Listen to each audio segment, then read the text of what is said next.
Yeah, it was super loud. Yeah. It's an interesting thing to fly you in, and most of the audience is online, but at least we benefit from being with you, and I like it. Actually, yeah, I know. But don't let it like unnerve you. There's a lot of people. Okay, let's go join online. And I know that like it's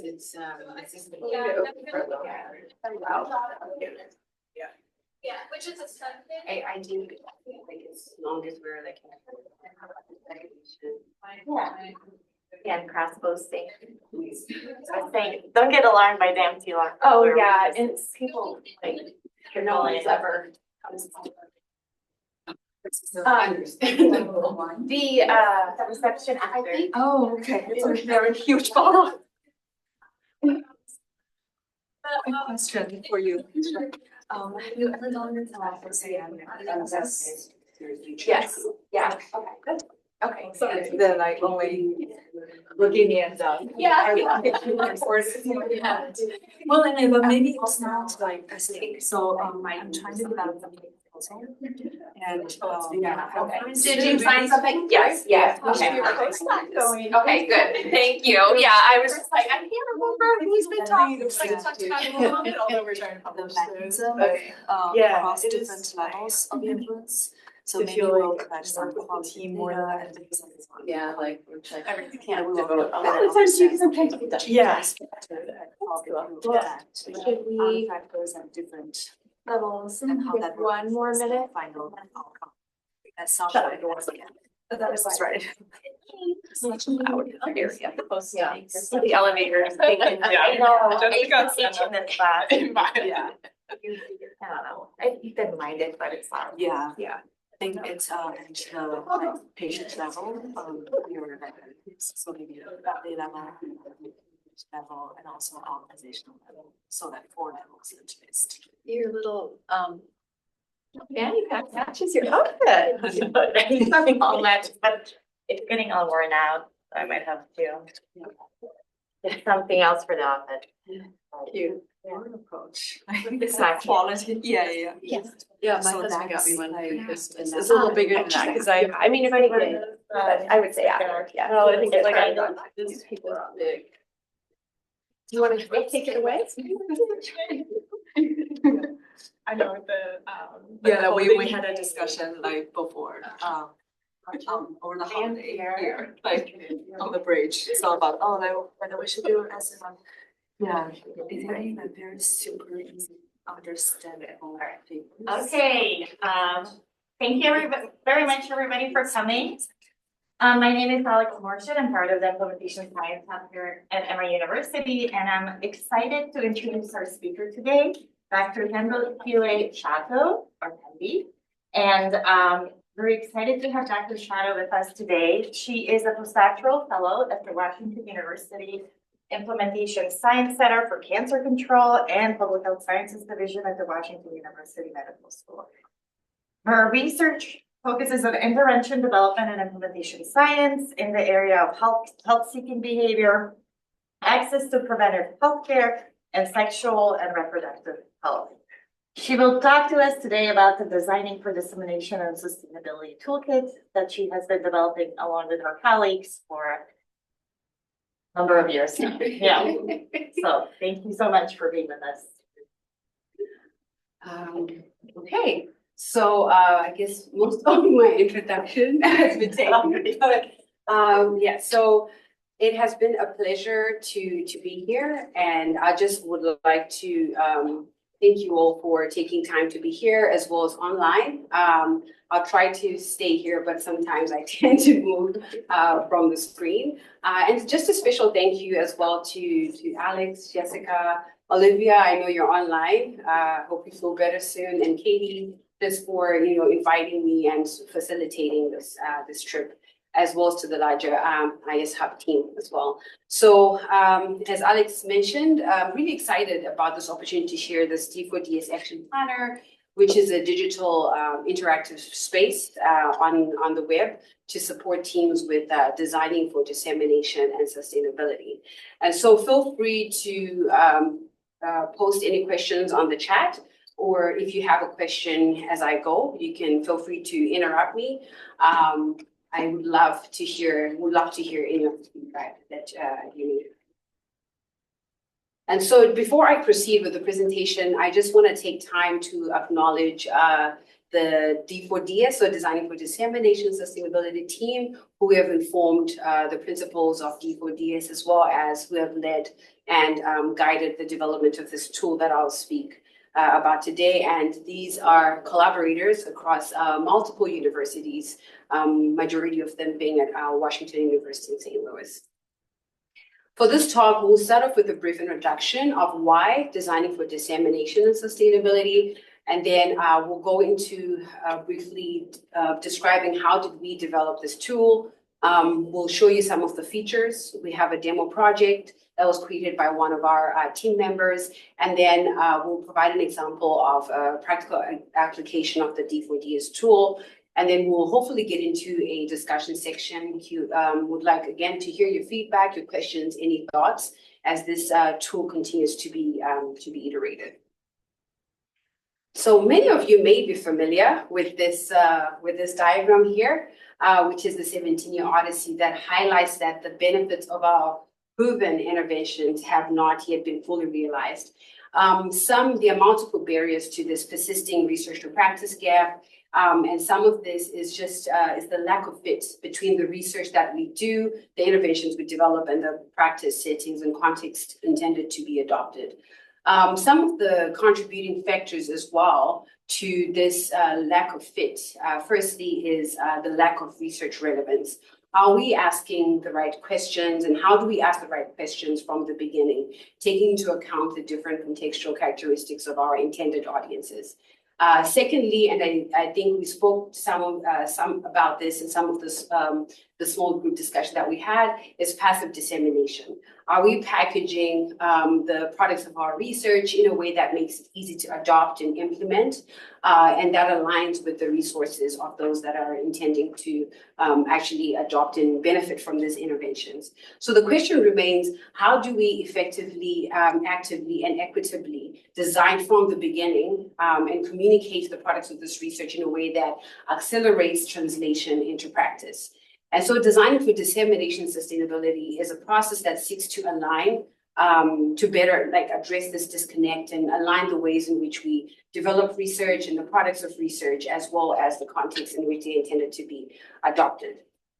And so the formal definition around Designing for Dissemination and Sustainability, which I'll refer to as D4DS as I keep moving forward, is a process that ensures that the products of our research are designed and developed in a way that matches and takes into account the contextual characteristics of intended audiences. So this can be beneficiaries, this can be adopters, decision makers. And there are 5 core principles of the D4DS process and approach. The first is beginning with the end in mind. So in other words, instead of waiting until that specific research or product has been developed, D4DS asks us to consider and think about who will adopt, sustain, who will implement, who will benefit, who will influence this product at the beginning of that development process. And then secondly, D4DS asks us to consider and think about how do we enhance the product to context fit. So ensuring that we're developing products that fit the context. And again, that was one of the questions I raised in this whole discussion. What does context mean? So this can be resources, priorities, this can be needs, this can be assets of those that are intending to adopt it in a way that increases adoption and implementation and ultimately impacts health and health equity. Another important component of D4DS is planning for dissemination ahead of time. So as we are developing or thinking about developing our research, how are we going to communicate once we have that research or the product of research we're working on? How would we communicate it equitably to the different intended audiences that we intend to communicate to? And how do we also plan for sustainability? How will we maintain that product and its benefits over time? The last component, but actually one of the most important ones, is the identifying and engaging partners ahead of time and throughout the research process, as this is key to in integrating perspective and preferences within the development of your research product. And so here is the fit to context framework, which you may already have seen in some of your D&I work. This framework is what is laying out the process and informing the D4DS approach. And so this framework has 4 phases: conceptualization, design, dissemination, and impact. In the conceptualization phase, the objectives are to identify and establish partnerships with those who are going to benefit, adopt, or have any decision-making around that product. Also to assess the context and your partner priorities, with the ultimate outcomes of assessing and exploring what is the need and the demand for this innovation or the specific product you're trying to develop, and the capacity for change. Are the organizations ready to implement or to sort of create change around this particular product? In the design phase, again, together with key partners, it will be critical to think about how will you co-design the specific product, and also having or creating a plan for dissemination and sustainability once that product has been developed. This will ensure that the product is feasible, is usable, and is equitable as well. Before we move to the active dissemination phase, where the intention is to increase awareness and intention to adopt, as well as equitable access for of the specific product. And then in the impact phase, we evaluate the impact of that on adoption, implementation, and long-term health benefits and health equity. So the D4DS tool that I will share in the next couple of slides helps users to operationalize the first 2 phases of this fit to context framework. So how to conceptualize, how to design, and to plan for this as we prepare to actively disseminate and then evaluate the impact. So you've heard me say research products, products of research. What does this really mean? And so D4DS considers 3 main aspects: the dissemination plan, the sustainability plan, but then the research product. So what product are we intending to disseminate and to sustain? So this is all that we learn and can create from research. So it could be evidence, it could be results from a research study you've conducted, it could be interventions, programs, or services. It could also be technology infrastructure, example like use of mobile applications in health. It could be dissemination and implementation strategy. You're seeking to identify ways and approaches in which to integrate interventions into practice. This could also be policy and guidelines. I know with some of you, we spoke a little bit about policy. So it's really everything, trying to show the breadth of things that we create through the research process. And so as I say, research product research, just think of the different projects and work that you're doing. It could be all those types of research products, interventions, policy, D&I strategies. So successful translation of these products of research heavily relies on engagement of key partners who have a deep and intimate knowledge of the context in which these research products are intended to be adopted, sustained, and to benefit. And so it's essential to this D4DS process is identifying and engaging key partners, again, as I mentioned earlier, from the beginning and each stage of the design of the design phase. And it is important to also consider the diversity of partners that to be able to take into account the multiple different perspectives. So think in addition to beneficiaries or those that will implement, who else would influence this product or could be influenced? This can be decision makers, who will pay, who will fund that product to sustain it, but who will create policies around that. So this is the 7P framework of engagement outcomes research that helps us to think of all the different types of partners we can think about who could influence the specific product of research or that we are trying to design, and to ensure that we engage them ahead of time. And another key thing to consider as we decide who or who not to include is to ensure that the choices we make about partner engagement are not creating, reinforcing, or maintaining existing inequities. So oftentimes it is most helpful to think about who is not at the table, who is not included in that partnership development. Design with a focus on equity is very critical and requires strong and ongoing partnerships. Again, some of the things that we spoke about in our earlier discussions. And then there's a wide range of levels of engagement, which will depend on the feasibility of your project. It will also depend on the needs of your project. You may engage your key partners in multiple different ways, differing on the different levels of the design phases that you're in.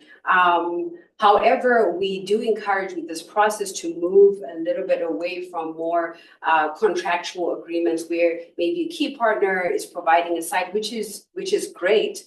However, we would like to push more towards collaborative and co-leadership and co-decision making so that we can truly get the perspectives of partnerships along the way in the design phase. And this also can help us really understand the context in which we intend to adopt and ultimately implement this specific product. D4DS really builds from a lot of participatory action research methodologies that do require an iterative and an ongoing engagement of these partnerships. So who is this D4DS planner or this tool meant for?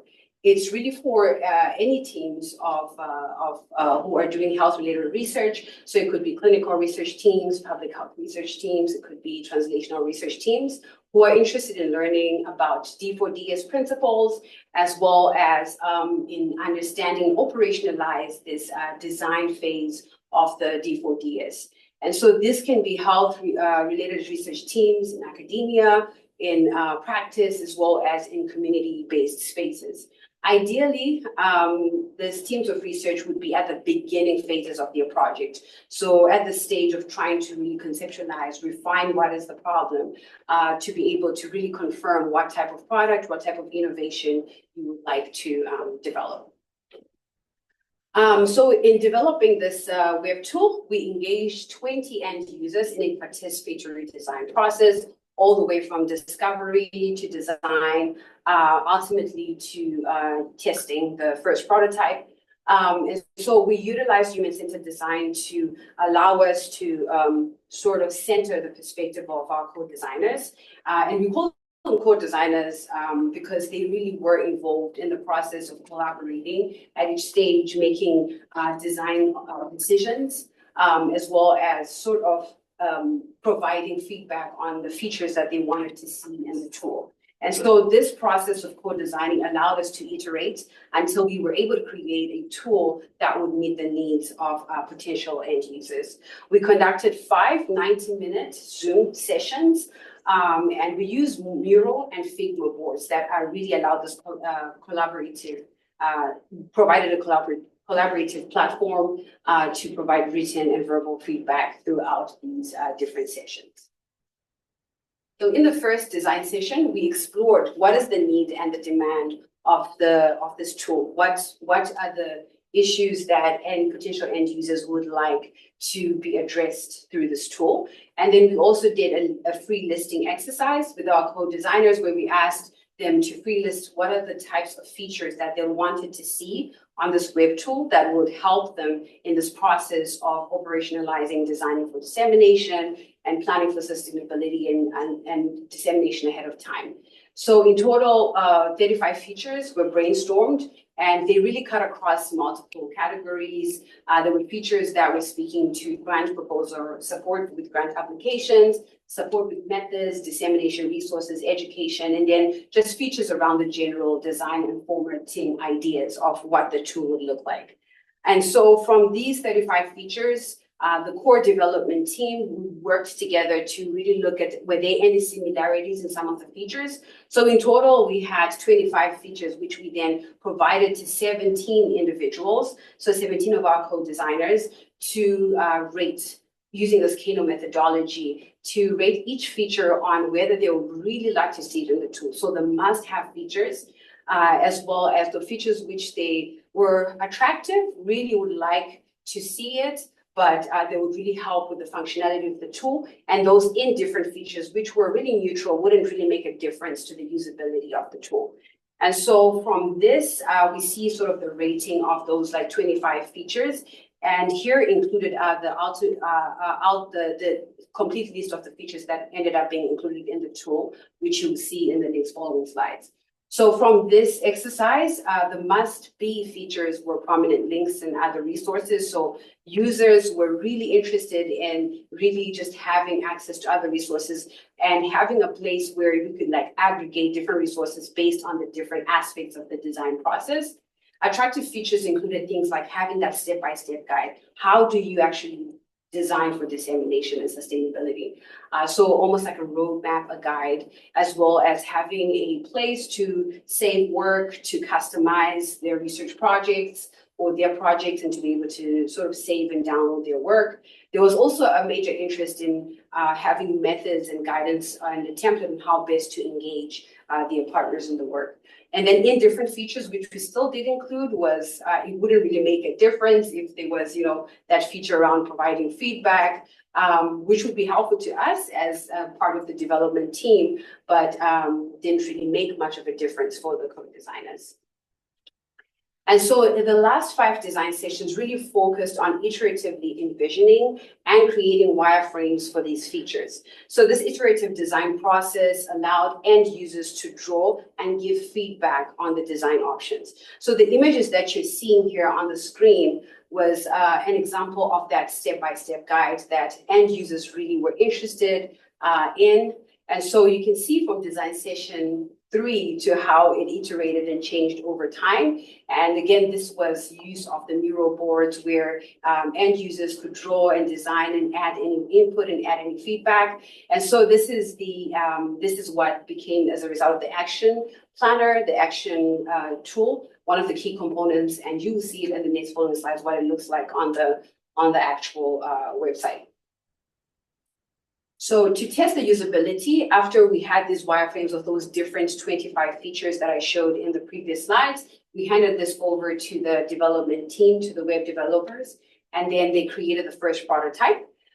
We tested this first prototype in 2 main ways. Firstly, we administered quantitative surveys to 11 end users who were not familiar with the tool. So these were not part of that co-design team, but would be potential users of the tool. And then we also used a think aloud approach. So we provided end users with a laptop and we asked them to complete 2 or 3 or 4 heuristic tasks. So we would ask them either to familiarize themselves with the tool. We would either ask them to use an action planner to create a project or to set up an account.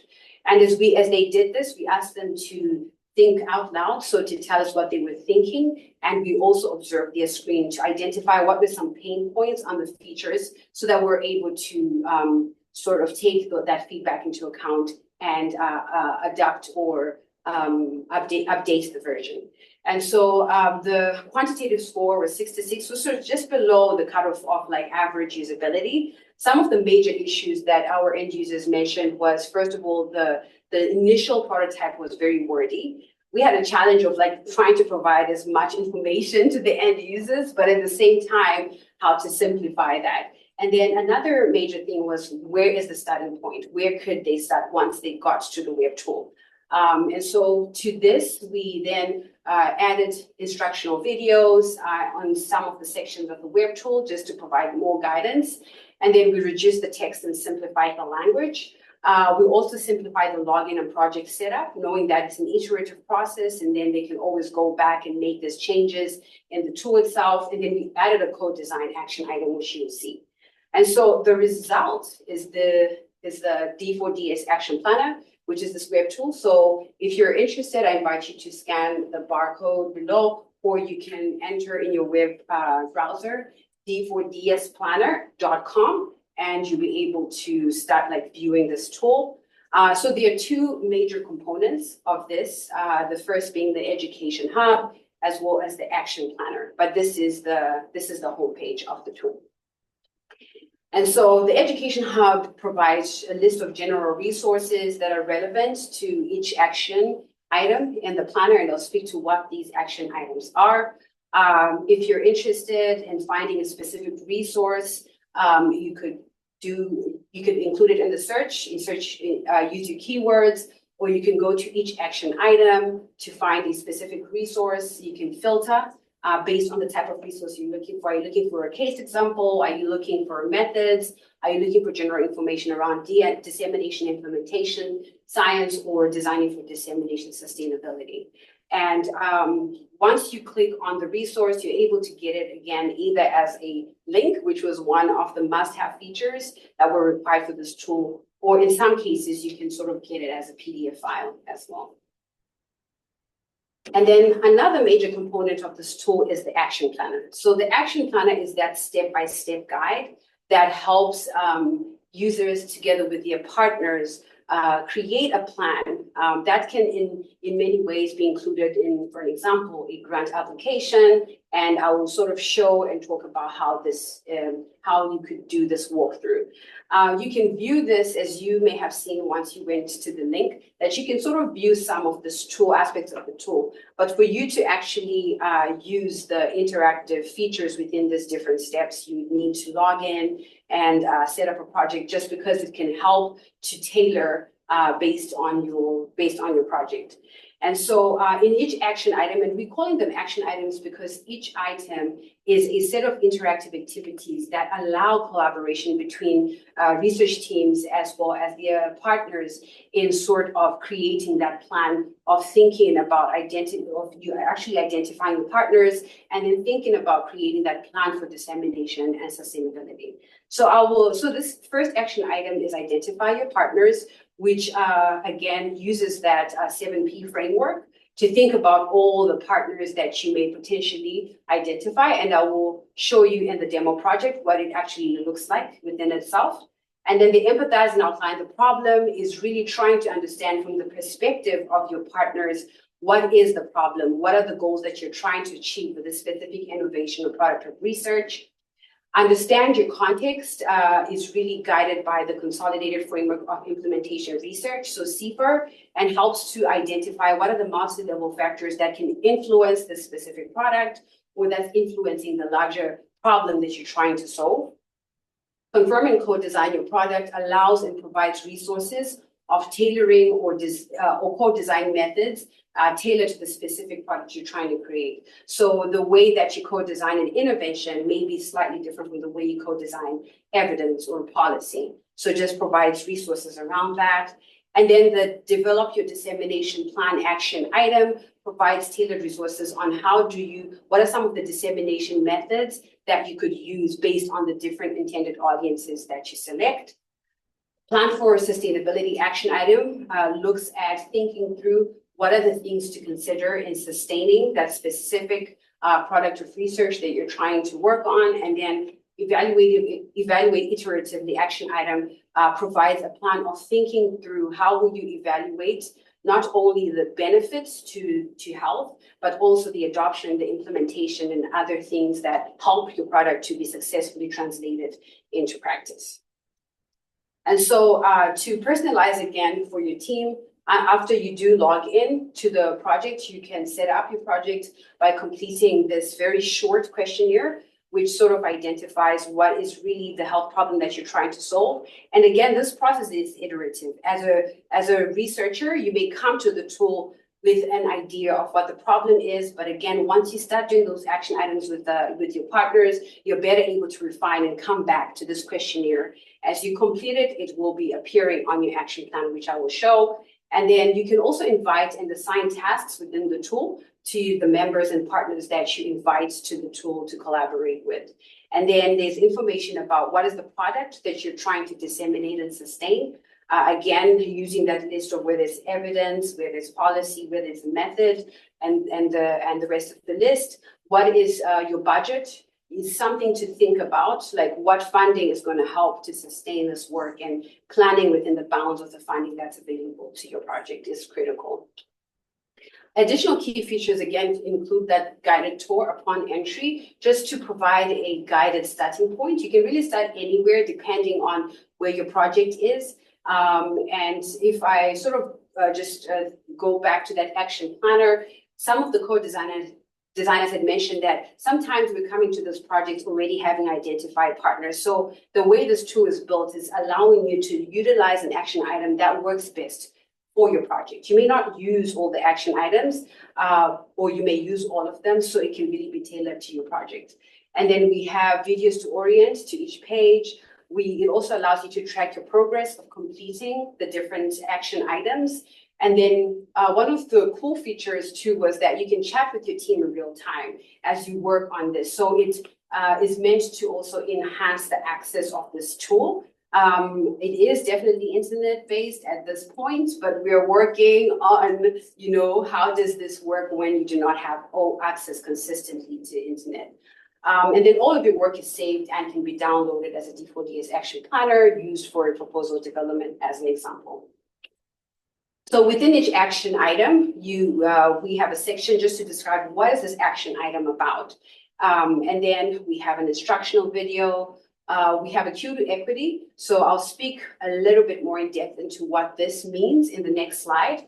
And then we have a section for the interactive activity, usually allowing you to go through an approach of brainstorming, planning, and then prioritizing. And so it's really meant to be collaborative to go through this process.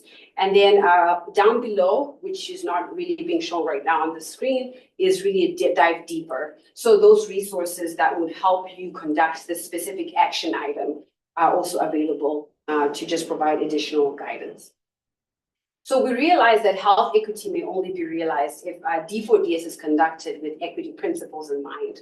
So therefore, the tool included this cue to equity, which prompts users together with their partners to think about how do you do this action item while you focus and center equity. The goal of developing equitable products, so those products that actually meet the needs and the resources and the priorities of intended audiences.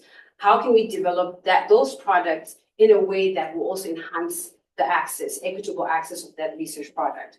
And so this includes, firstly, thinking about who is present, again, which I mentioned a little bit earlier, who is present, what is informing and the rationale behind the decisions about who is present and who is engaged in this process. Also being attentive to how we ask questions, tending to issues of power, tending to issues of implicit and explicit assumptions.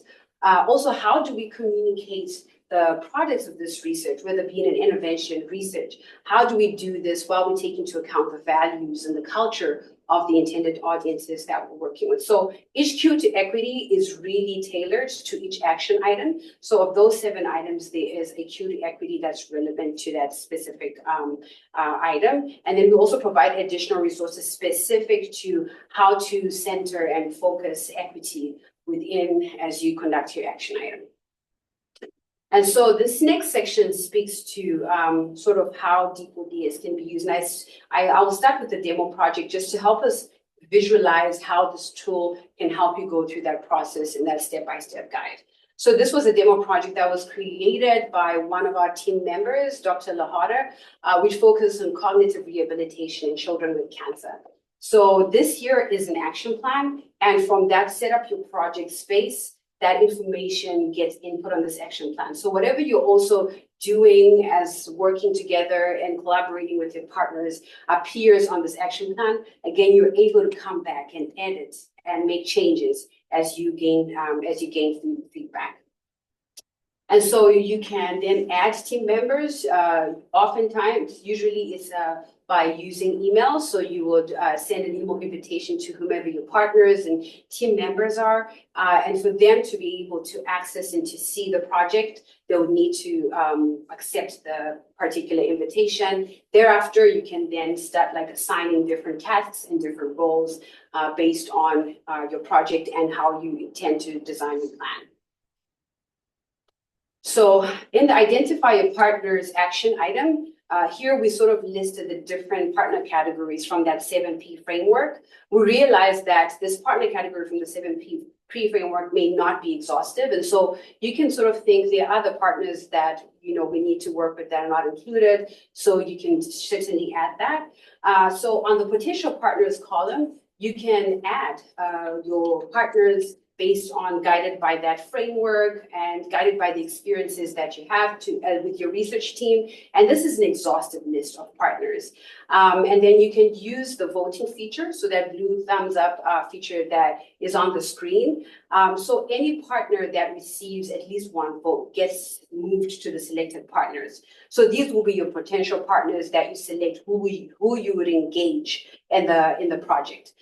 Because in your potential partners, you may list perhaps multiple representatives from maybe one organization, but you may then, together with conversation with that specific organization, realize that not everyone can be involved in that process. So you're better able to sort of tailor, but again, tending to really paying attention to how you're making these decisions on who will actually be engaged in the process.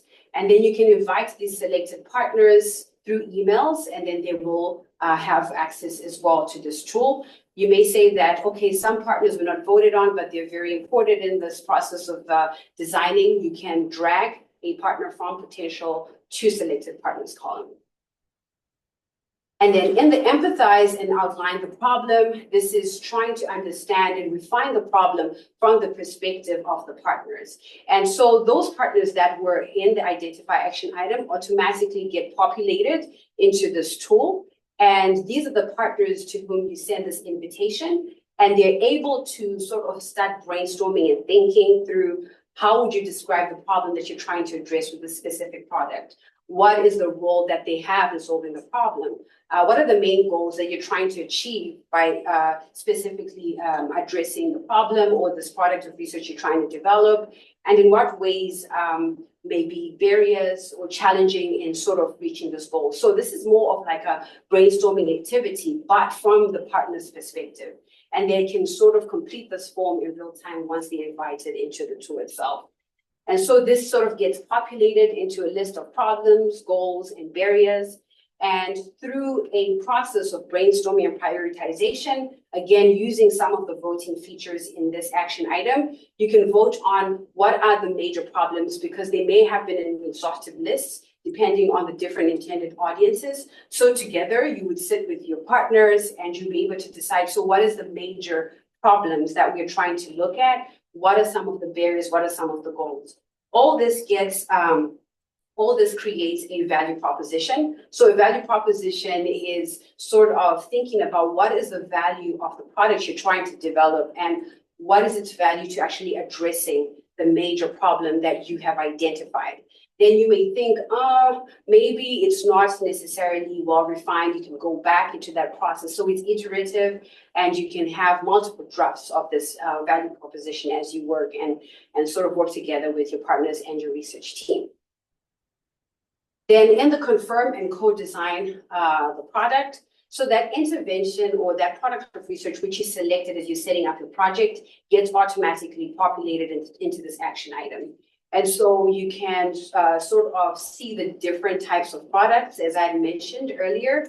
And so this action item provides the different tailored co-design methods that you can use to co-design together with your partners that specific product. So for an example, in this example, we selected intervention, and you can see the different types of co-design methods: intervention mapping, concept mapping, and then you can make these decisions again as a team and as a collaborative to decide which is the co-design method you use. Based on the one you selected, we provide key resources to sort of more of a comprehensive information, with more comprehensive information on that specific co-design method. And then that co-design method you selected gets populated in the plan section of the specific action item, where you will then decide, again, with those partners that came all the way from the identified action item, they get populated as you conduct all these action items. And you may again say, we have this exhaustive list of those we engaged in the project. Again, thinking back to that level of engagement, some of your partners will be engaged in different aspects of this developmental planning session. And so you may say, okay, we're going to select a set of our team to actually work on the co-design method. But again, thinking about these decisions, and in some ways, if you can sort of document some of the reasons so that you can always go back to why some of these decisions were made and who gets selected into doing what, which part of this process. And then so here you can sort of see some of the additional guidance around thinking of what are the key benchmarks for success in that design method. to help you think about what resources do you then need. All this goes into your plan. It could be funding, it could be people, it could be space, data collection methods, so that when you're ready to co-design this, you have all the possible accessible resources, or at least think about them ahead of time. And so this is the develop your dissemination method action item. So you may have multiple intended audiences, as you can see in the multiple diverse partner categories you would have engaged. And certainly, as we are learning in some of our work, again, from some of the earlier discussions, there are different dissemination methods and approaches depending on your intended audiences. So this tool offers tailored strategies that you can use for the different practitioner from the different audience categories that you select. So for an example, in this case, physicians are selected, and these are some evidence-based dissemination methods built from some previous work and some previous research. And so you may end up with multiple dissemination methods just because you have multiple different intended audiences. So in the brainstorm section of this action item, it lists all the different dissemination methods and the particular intended partner category you intend to actually disseminate or communicate this information to.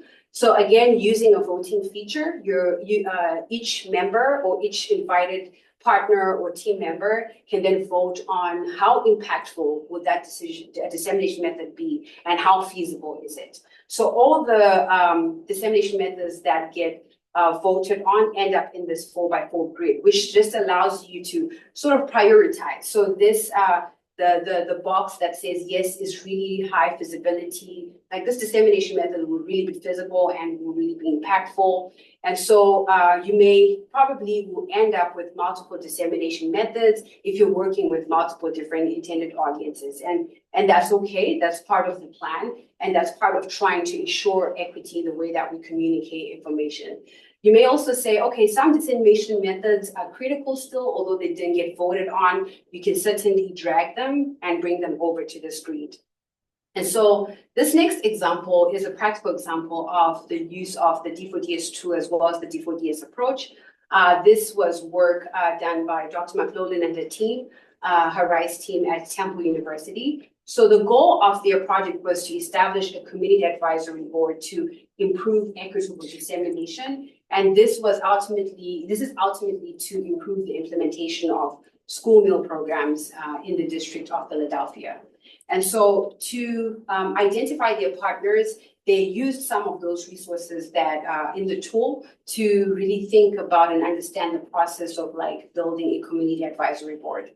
And then they engaged with individuals and organizations within the food insecurity space. And out of this engagement, they were able to administer or distribute an interest form. They'd have an interest meeting, and then they ended up with a board that had 8 representatives from multiple different spaces, from schools, students, families, as well as community based organizations, as well as media. So representation of different key partners who would be critical to this specific work. So they then said, we really want to understand from the partner's perspective, what are some of the issues, what are some of the problems, let's refine the problem. And so they did this using like informational meetings. Here they provided what was just the initial overall purpose of the project. And then they took time going through the different questions and aspects and really understanding what's the problem, what is the role that the partners will play in addressing the problem. And then they also set expectations of this partnership as well with their community advisory board. And so to my left, you see the resulting value proposition that came out of that iterative process. To understand the context, they, in addition to having like the CAB members go through a process of like identifying what are some of the factors within their settings and within their work, they also use literature review. So they went in to look at previous literature around implementation of school meals, or just around implementation in the school setting. and they were able to come up with multiple level factors or multiple factors that are influencing implementation of school meals. As we can see from the district level school setting, and that is one of their frameworks. In fact, this was taken from some of the dissemination methods or some of their dissemination projects that they co-created together with their partners. And then they work together with their CAB members, dividing them up into the 3 groups of their intended audience. Their intended audience were a group of students and families, schools, and community-based organizations. So they then worked collaboratively together to sort of select what are the optimal ways in which they were going to disseminate to each group. Because again, the goal of this project was firstly to identify partnerships, as well as to think about what are the ways in which they would disseminate evidence in a way that goes beyond general manuscripts, but that would be more tailored and relevant to the intended audiences. And then this was the result of their dissemination plan. They then decided, and as you can see, there are multiple dissemination methods. So presentations were decided upon together collaboratively for all intended groups, but then they participating schools preferred having infographics, while students and parents preferred social media platforms.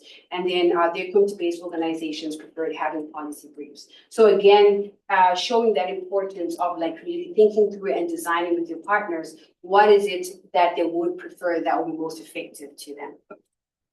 And then the goal of their project was to establish a community advisory board. And so while you can think about planning for the sustainability of your product of research, it could be an intervention, again, it could be evidence, it could be a policy. It's also important to think about how will you sustain the supports. So for an example, that engagement over time.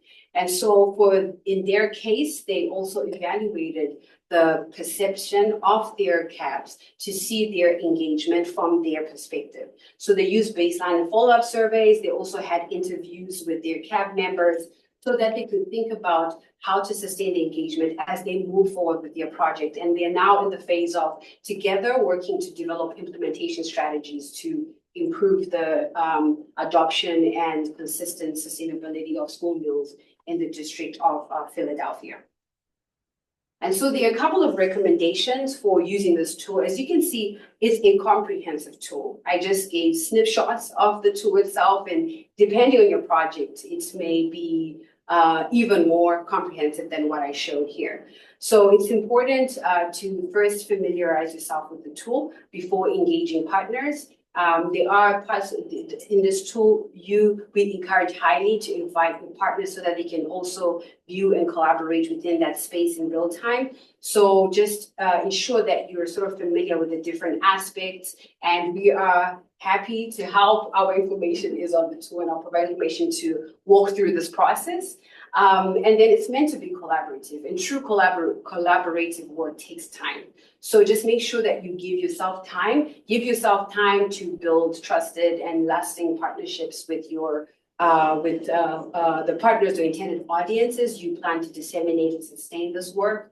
And it's an iterative process, so be open to adapting and changing as it goes.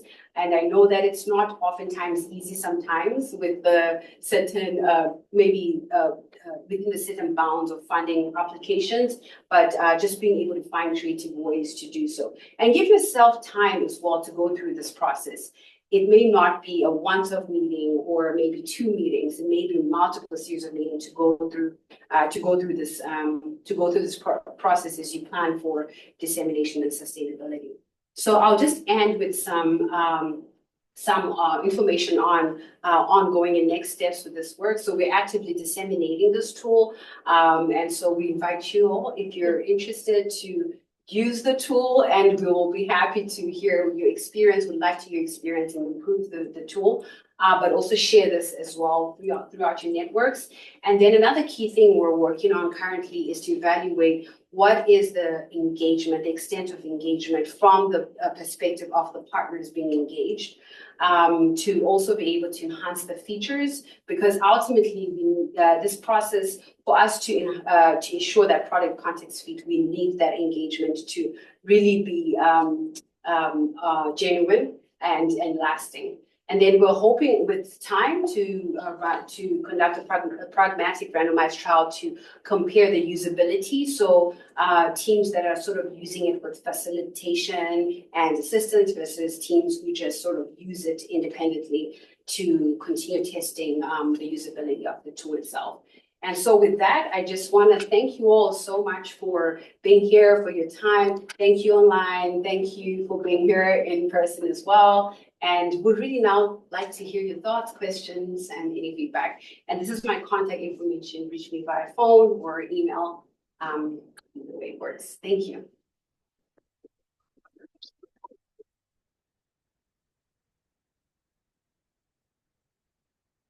If folks have questions online, just feel free to put them in the chat. And if there are folks in the room who have questions, just feel free to raise your hand and I'll let you, I can't see what's happening online, so. Anyone in the room? Michelle? Yeah, so first of all, this is really nice. It's very sleek looking and easy to understand and logical. So that's all like nice. Like everything you said, I kind of got, which is nice instead of being lost. And I'm sorry I didn't memorize the name of the step that included intervention mapping, but that's what my question is about. So the intervention co-design. Confirm and co-design. Yeah, that part. So I know our colleagues in Texas have developed a web-based application tool called IAmAdapt that uses intervention mapping to go through the adaptation process, and it's very complex. So when I saw intervention mapping, and then I was so focused on that I didn't see the other, design options, but I think each one is complex. How much detail do you provide in this system for the actual designing of the intervention to be disseminable? Or do you just kind of outsource to these other systems? So in other words, so it looks simple, if you pick intervention mapping, you go to intervention mapping. So that was one of the major contingents. So developing this tool, we had, there's an extent to which you can go. Right. And so thinking about, like, for example, intervention mapping, there's a lot of steps in that. Concept mapping, there's a lot of steps in that. So that's one of the limitations. So this tool then provides just sort of what are the co-design methods per the product you're trying to design. And then thereafter, it sort of outsources.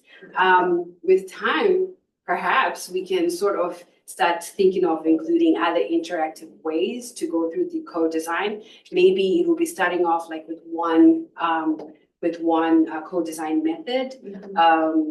And it's great to also hear that there's other work trying to develop or create more step-by-step of walking through this co-design methods, and perhaps we can sort of outsource and draw and have those links to that.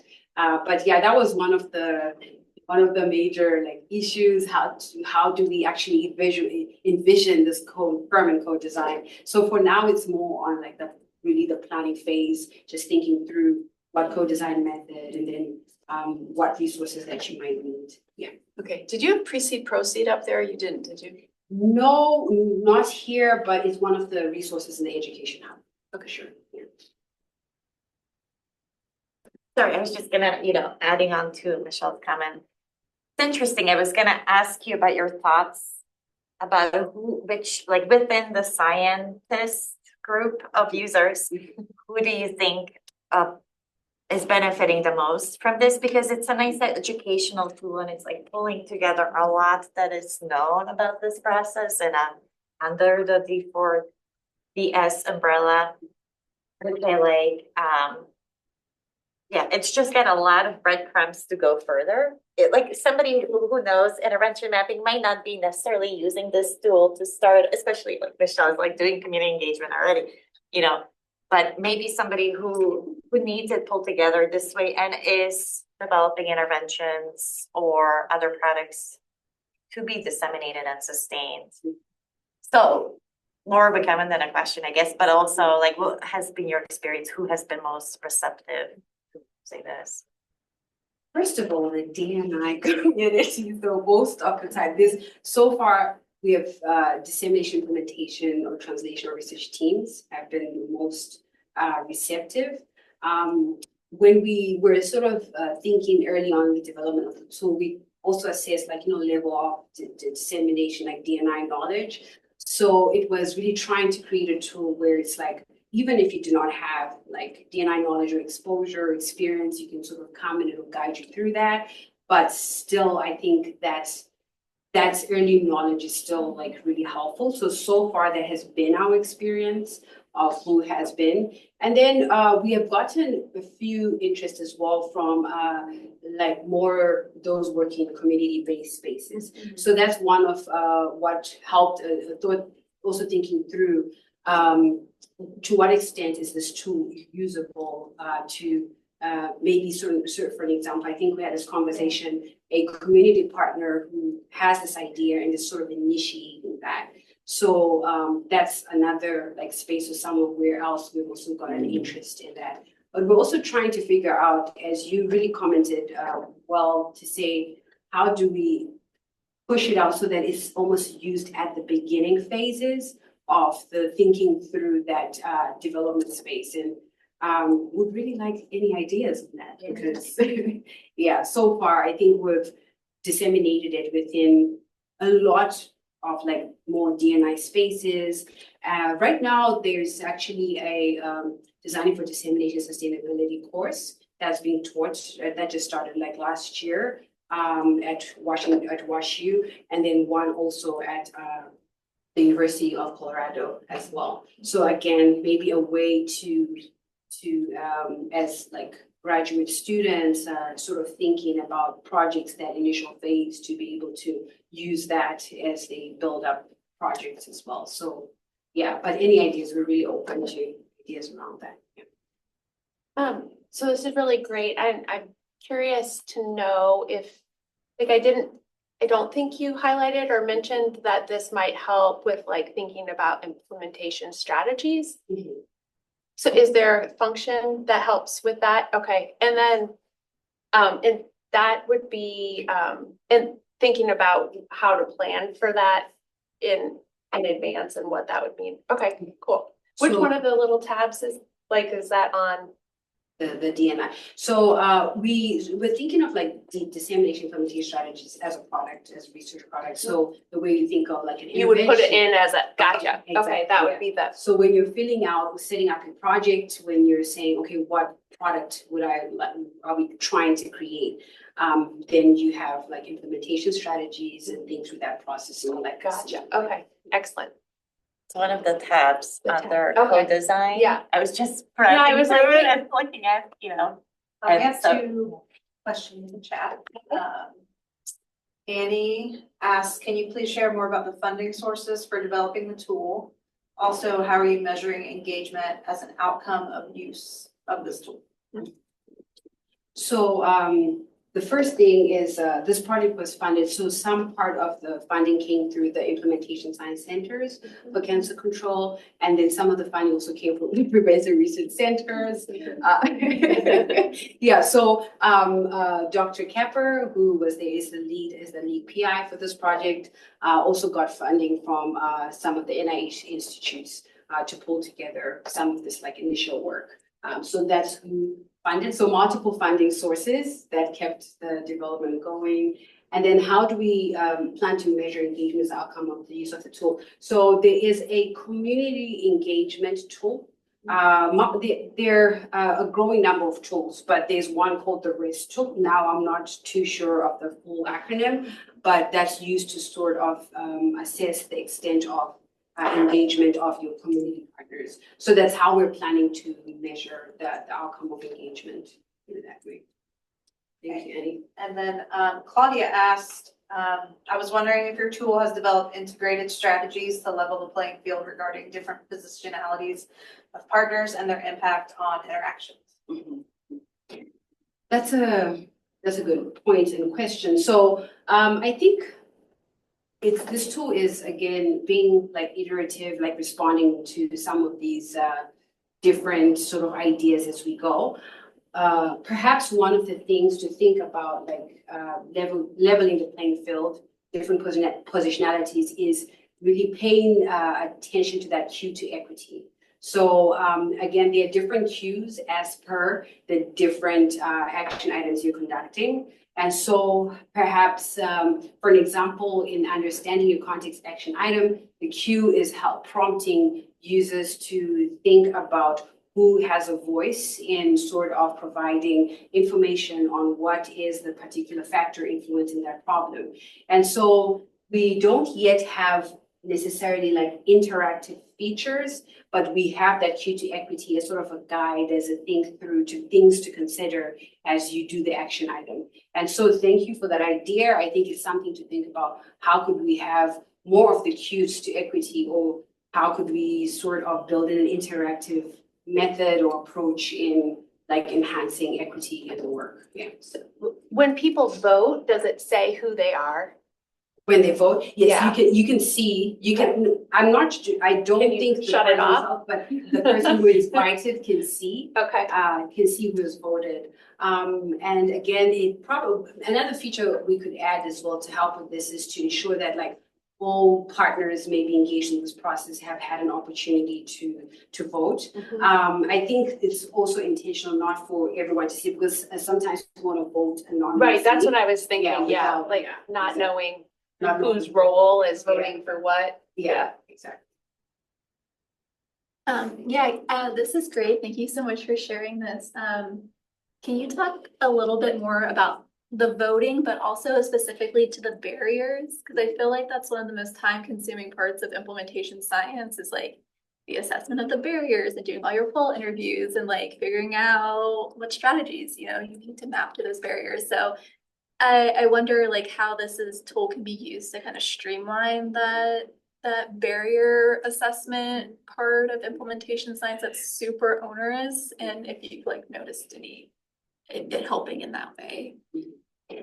So as we have the tool so far, we haven't yet gotten to the point where we're able to sort of really match up. That would be a great idea, sort of from that understand your context to empathize, outline the problems, and you have the barriers and sort of what are the strategies that can be used is something I think that could be helpful for future work. How do you actually create that step-by-step guide?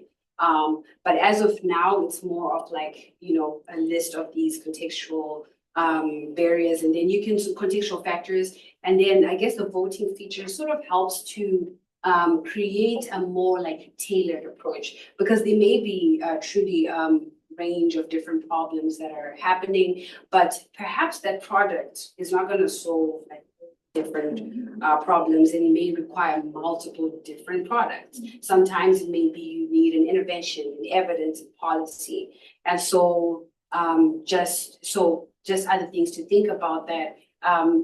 It tries to help a little bit more focus into maybe not necessarily one specific problem, but to sort of streamline it a little bit. And knowing that, of course, it's challenging, and sometimes in the real context, it's much more complex than that. And so, you can set up multiple different projects to work on maybe different aspects, even with the same set of partners as well. Someone on Zoom wanted to double check that the name of the engagement measurement tool is Research Engagement Survey Tool. Is that correct? Exactly. Thank you, Annie. Yeah.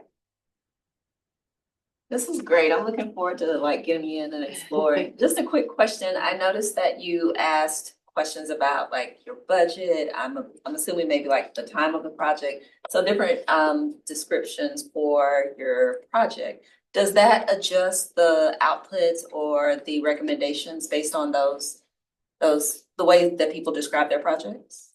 No, but that would be, that would be nice. if we could. Well, just think about feasibility of those different aspects. Yes, that's true. So not yet, not in this initial version, but again, that's certainly like work in progress to think about how could you sort of tailor, like if you select this budget, then it suggests certain strategies and recommendations or around the different types of action items or the product is, or you confirm your co-design or dissemination method. That would be a great idea. And I think there's a community engagement tool that sort of has that feature of like you have a budget and then you're able to be provided with strategies based on that sort of funding that you have. So hopefully in versions coming up, we'll be able to better tailor it that way. Thank you for that idea. Well, since we are at time, did you have a question? I have two questions actually. Yeah. So one, I was curious, I know just as I'm looking at like the literature in general, like health equity, people are, I feel like kind of trying to build that out as a body of literature within D&I and kind of fleshing out frameworks and just like what are those real facets that need to be considered. So I was curious if there was like one framework that you all use to kind of pull some of those equity prompts or if those are really just kind of drawn from your experience working in the field. So it was multiple, like drew from different literature, some frameworks, but certainly different literature because each action item is sort of a different, what could I say, a different approach, and so requires sort of different types of like literature or frameworks around health equity. So we pulled from multiple different sources for those to choose. Yeah. And my other one was just thinking, like I'm working on a scoping review right now, and it's so hard to like coalesce all the information because projects are reported in so many different ways. So I was wondering if you all had kind of considered like doing like a meta research project on this, like if you guys are able to maintain the data from the users and like look over time of like, oh, these are the common barriers for this type of work, or these are the common contextual factors that are seen to be really, really influential. Based on like the type of work. So I was just curious if you guys were able to like save and store your users' data, if that was just thinking of other avenues of research possibly with this tool. Yeah, that would be really cool. And so first of all, I would say we're inviting collaborators. So, any collaborations are really welcome. But yes, you're right. So we're able to see from the administrative side, all the action plans as they are, as teams come into the tool and work with their partners through that. And so part of, in addition to what you suggested, is building those case examples to help with like, maybe someone is, as you can see, like, Dr. McLaughlin used it to actually like identify a partner throughout the process. Someone else may use it for a different idea. So there's a breadth of ways in which you can sort of adapt. And that's what we're hopefully going to see as we see the different action plans as the tool is increasingly gets used as well. Great, thanks. So I joined in over Zoom before I could like come here, so I might have missed some of this content. But is there like NLP integration within the tool, like in terms of like getting more interactive feedback or potentially like as she mentioned, like having like a broader like analysis of like obstacles that certain types of projects might be facing? I feel like NLP processing might like make it simpler to identify those areas. Okay. Can you spell NLP? Sorry, natural language processing. So like chatbot. Like I'm not even an expert in this area, but I was just like considering all of the advancements in this field. Is that a possibility, or is that something that y'all are looking into? Yes, for sure. So being able to, yes, so that's one of the things of conversations we're like starting to have, like how do you include things like integrate like things like AI as well, maybe to better like tailor the interactiveness or go on the side of like improving the features and the usability of the tool itself. The initial sort of usability was really more I think because when we did this prototype, we didn't have a chance to test the usability in the sense of the collaboration between like users and the teams. It was more of like one user going on the computer and sort of going through those steps. So now that's actually the next stage, trying to really look at are these features really enhancing that? And I think that's a great idea. Like, how do we use natural language processing to be able to like see that interactive space, and is it really enhanced in the way that the tool is built, and how best can we like improve it? Yeah, so things like that. Okay. Thank you so much, Thembie, for coming and Thank you. sharing. This is really great. Yeah. One more round of applause. And thanks to all the folks on Zoom. Yeah, thank you, everyone. This will be available on our ISO on YouTube. And now you can relax, and we have snacks and refreshments. Very relaxed. Yes.